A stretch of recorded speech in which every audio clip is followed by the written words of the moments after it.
Hey, what's going on? It's just, I don't need to keep bringing up the Catholic thing, but holy smokes.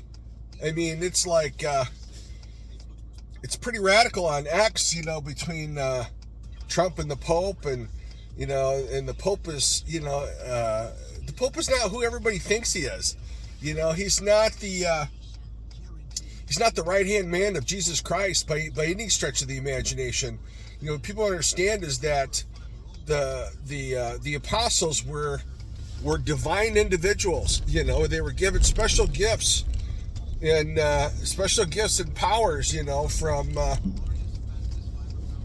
From Jesus. I mean, these weren't just dudes.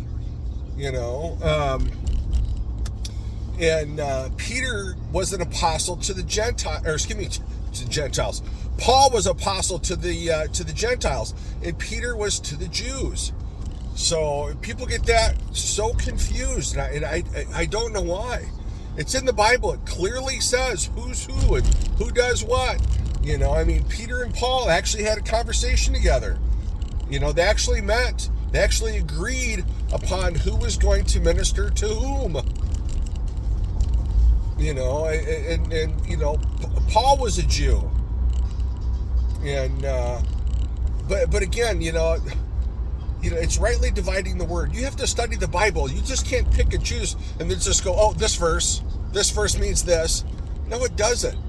That's just like, you can't just read the first chapter of a 66 chapter book and go, yep, I know it all. Yeah, it just doesn't work that way. And the Bible's the same way. And when you look at the Catholic Bible, the books within the Catholic Bible, and with any other, quote, religion, they put their own spin on it. I mean, there's a picture of Pope John Paul holding and kissing a statuette of Mary. And I can't remember what the quote is. I'd have to look that up. But, it's just like, Mary is nobody. She's special. The Lord found favor in Mary.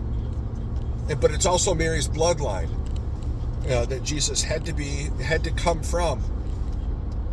But again, if you don't rightly divide the word, you don't know the whole story behind Mary and her bloodline, etc., then it doesn't make sense to you. But Mary was blessed for sure, but that's it. She can't intercede on your behalf.